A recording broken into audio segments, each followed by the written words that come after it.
ایرانی نائب اسپیکر کا یہ بیان کہ آبنہ ہرمز پر پرانا نظام بحال نہیں ہوگا اور بحری دفاعی اور بین الاقوامی قوانین کی نظر میں اس کے آپ کیا سمجھتے ہیں، کیا معنی ہے اور کیا عالمی طاقتوں خاص طور پر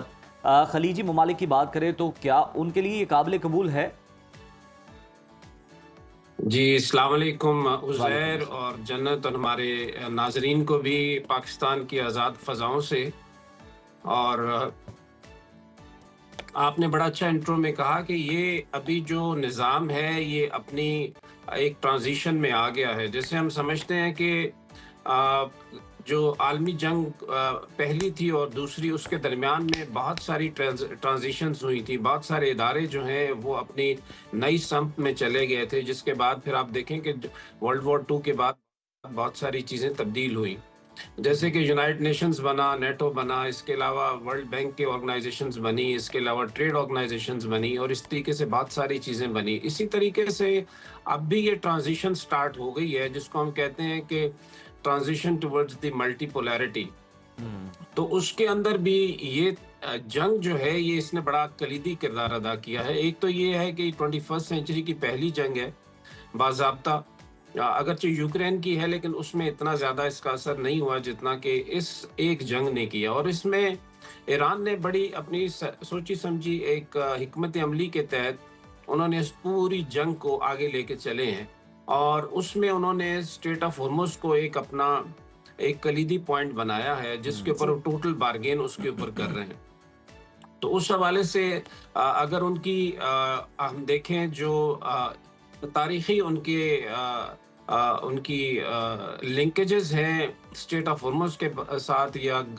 گلف ریجن کے ساتھ، تو وہ اس کو اپنے ایک ایریا آف انفلوئنس کے طور پہ دیکھتے ہیں، اور یہ سمجھتے ہیں کہ ہماری ملک کی سالمیت اور ہماری ملک کی ترقی کا ایک بہت بڑا حصہ اس کے لنک ہے۔ اسی وجہ سے اب جب یہ نیگوسیشنز ہو رہی ہیں جو کہ عمان اور ایران کے درمیان ہیں، یہ بائیلیٹرل ہیں،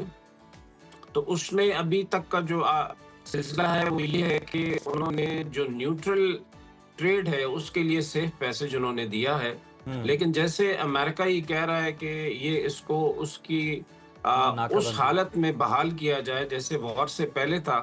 تو اب ایران کے جو عباس اراغچی صاحب ہیں یا ڈپٹی پرائم منسٹر ان کے ہیں، ابراہیم ریزائی ہیں، یا ان کے باقی جتنے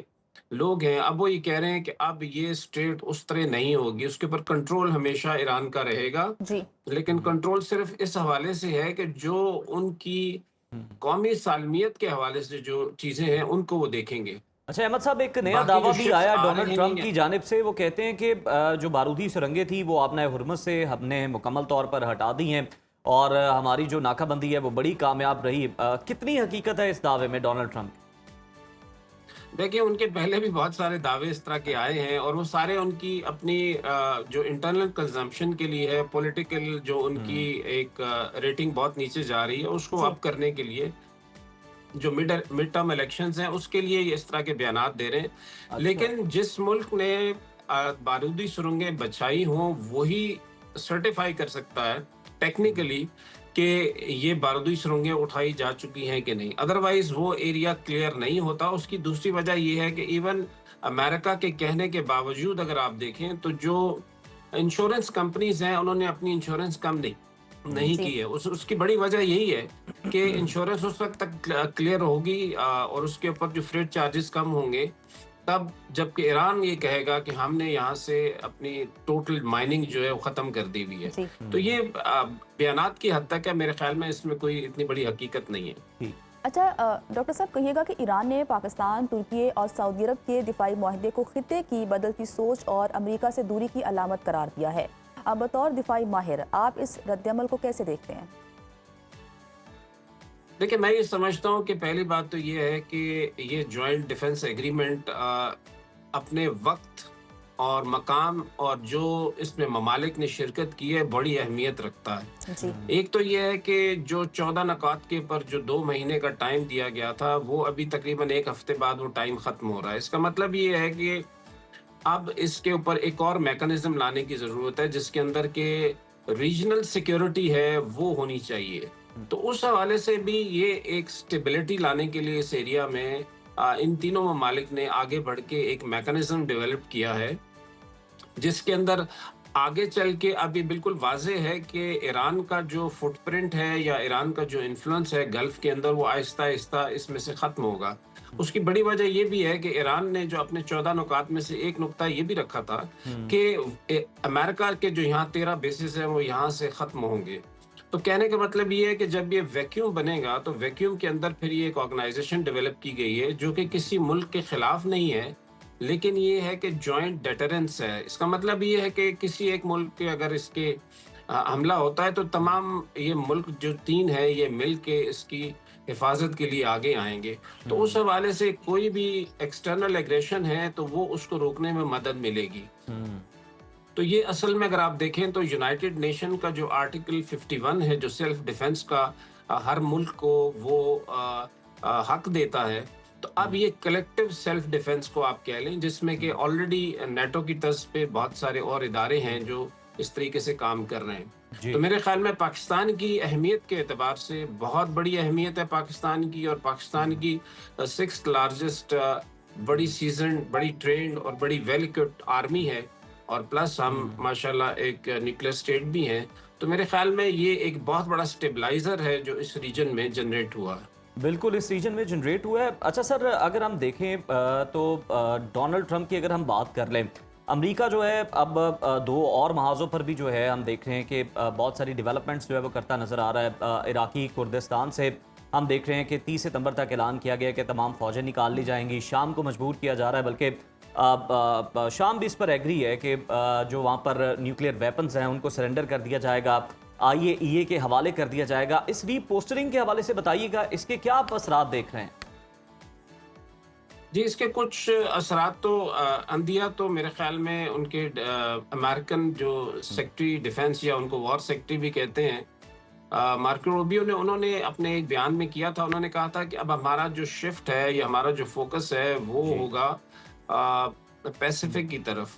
اور پیسیفک میں بھی جو ساؤتھ چائنا سی ہے اس کے حوالے سے. تو ابھی یہ ری پوزیشننگ آف فورسز ہو رہی ہے, اور اسی حوالے سے جیسے آپ نے دیکھا ہوگا کہ نیٹو کے اندر بھی کافی عرصے سے امریکہ جو ہے اس بات کا اندیہ دے رہا تھا کہ ہم یہاں سے نکلیں گے, اور انہوں نے ابھی اپنا ایک فزیکل وڈرال بھی وہاں سے سٹارٹ کر لیا ہے. تیسری چیز ہے جو انہوں نے یہاں پہ ری آرگنائزیشن کی تھی انڈیا اور پیسیفک ریجن کی, جس کے اندر انہوں نے اپنی جو کمانڈ ہے اس کو انڈو پیکوم کر دیا تھا, یعنی انڈیا اور پیسیفک کمانڈ کو ایک کر دیا تھا. تو وہ بھی تقریباً 1 مہینہ پہلے اس کو ڈی لنک کر کے انہوں نے پیسیفک میں دوبارہ لے گئے, اور اس سے انڈیا کا جو وہ نیٹ سیکورٹی پرووائڈر کا ایک بہت بڑا منترا تھا وہ بھی اپنی جگہ پہ اپنی موت مر گیا ہے. تو اس حوالے سے میں سمجھتا ہوں کہ امریکہ گریجولی اپنے آپ کو اس ایریا سے ڈائلیوٹ کر رہا ہے. تو اس حوالے سے بھی پاکستان کے بہت بڑا ایک رول ہے جو نارتھ عربین سی میں اور باقی ہر اس جگہ پہ گلف کے اندر یہ آہستہ آہستہ بڑھے گا انشاءاللہ. اور اس میں پاکستان نے بھی, اب دیکھیں آپ نے میرا خیال ہے 1 ہفتہ پہلے ایک جو نئی ایک ملٹی نیشنل میری ٹائم ڈیفنس کولیشن بنی ہے جو بحیرہ احمر, باب المندب اور گلف آف عدن کے اندر سٹیبلائز کرے گی. تو اس کو پاکستان نیوی لیڈ کر رہی ہے. اس حوالے سے بھی بہت سارے اور اس طرح کے آرگنائزیشن بنیں گی جو کہ یہ جوائنٹ ڈیفنس ایگریمنٹ کے انسٹیٹیوشن کے طور پہ کام کریں گی. ٹھیک. اچھا ڈاکٹر صاحب, اگر ہم ایران کی بات کریں تو وہ ایسیمیٹرک وارفیئر کی طرف جا رہا ہے. جتنی بھی ایران کی پراکسیز ہے وہ متحرک ہیں, چاہے وہ کمزور ہی کیوں نہ ہو. اگر ہم حوثیوں کی بات کر لیں تو ان کی جانب سے ارامکو ریفائنری پر تازہ ڈرون حملہ, سعودی عرب کو نشانہ بنانا, تو آپ کیا دیکھ رہے ہیں کہ خلیج کی جو سیکورٹی ہے تیل کی فراہمی پر یہ کتنا بڑا اثر ڈال سکتی ہے؟ جی, یہ ایک میرے خیال میں ڈسٹربنگ ایلیمنٹ ہے جو کہ حوثی جو ہے وہ ابھی بھی ان کے جو اٹیکس ہیں وہ ان ایریاز میں ہو رہے ہیں جو کہ آئل انرجی سپلائی لائنز ہیں. لیکن یہ کہ کل کی جو سٹیٹمنٹ ہے اس کے اندر ایران نے یہ واضح کیا ہے کہ اگر امریکہ نے ہم پہ اٹیک کیا تو اب اس کے بعد پھر ہم یہ کہ آئل انفراسٹرکچر جو گلف کا ہے اس کے اوپر اٹیک کریں گے. میرے خیال میں اب آہستہ آہستہ اس میں بھی